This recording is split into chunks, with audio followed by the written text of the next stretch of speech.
Tjerë nuk ka, pra nuk ka orientimin e sakt dhe nuk ka koordinimin me... Pa i pas ka qënë ta e teva 3-4 herë aty përpara, kështu që e ka Tani, lidhet me atë policin, i cili thuhet që ka qenë pjesë edhe një hetimit spakut për sendet paligjshme e tjerë. Ky polici ka, që kur trajnohen këta... Ky është një polic, ky është... Basë është edhe dikush tjetër, ai që ka qelluar në ajër. Ky polici nuk i lejohet të qellojë në ajër. Në kushtet e emergjencës...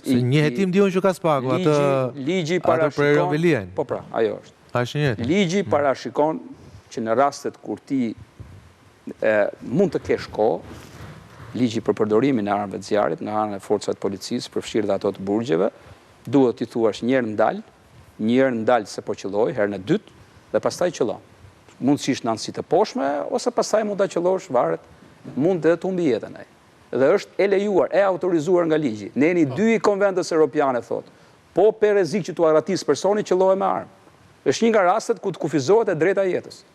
Nuk e ka bërë këtë. Se ka bërë. Pra, që këtu është shpërdorim detyre. A du ta qellon të vriste, nuk po them këtë. Shpërdorim detyre kjo ndoshta po, por si e shikoj unë, me këtë që shpjeguat ju, nëse këtu themi policia e burgut Durrësit, drejtoria e burgut Durrësit, nuk ka komunikuar as me drejtorinë e përgjithshme të burgjeve, s'ka komunikuar as me policinë e përgjithshme, dhe as me policinë e Durrësit, këtu nuk është përdorim të tyre. Tu është bashkëpunim. Tu është bashkëpunim, apo jo, avokat? Tani, kjo është pjesë, më falje që kjo është pjesë e një hetim. Po me, në po flasim kaj sa shohem. Pjesë e një hetim. Në po flasim kaj sa shohem nga këtë film. Unë kam dyshime shumë të forta që kjo nuk është një ngjarje e rastishme, është një ngjarje e mirë menduar që ka bashkëpunimin edhe të disa elementëve, punonjësve të policisë së burgjeve të paraburgimit Durrës.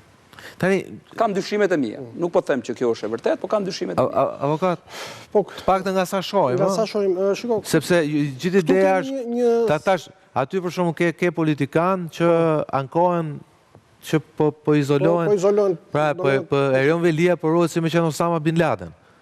Si që thonë avokatet ti, edhe kur ka bërë kolonoskopini janë fut, pra kur ka qenë gjendje të pavetdijshme janë fut oficerë të policisë dhe i kanë qëndru brenda. Ndërkohë ky tjetri bën xhiro, ja ku e kemi vrapshirë, si kokra mollës, shive si është fotografia, si kokra mollës. Në gjykimin të kemi një sër dështime. Që nga spitali Burgut dhe deri që e doktori Burgut një. Shikoj, që në pape Burgu i Durrësit nuk është një burg i sigurisë lartë të mbajnë elementë të tillë. Po pra pikërisht, pse duhet të shkonte në atë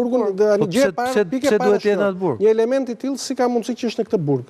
Sepse përgjithsisht subjektet e spakut, këta me rrezikshmëri të lartë shoqërore, që janë pjesë e grupeve kriminale, zakonisht i kanë te burgu 313.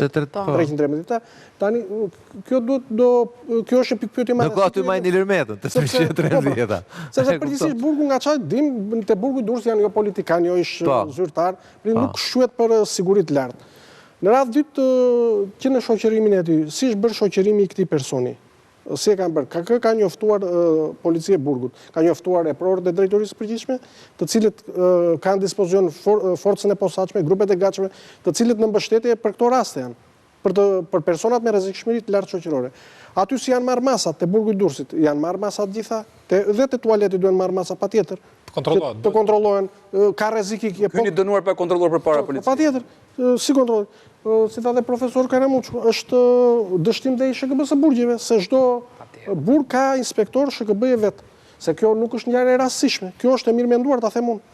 Më shumë se 3-4 muaj, mbi 3-4 muaj, 6 muaj, sepse nuk është një gjë që ndodhet mund ta bësh rastisht.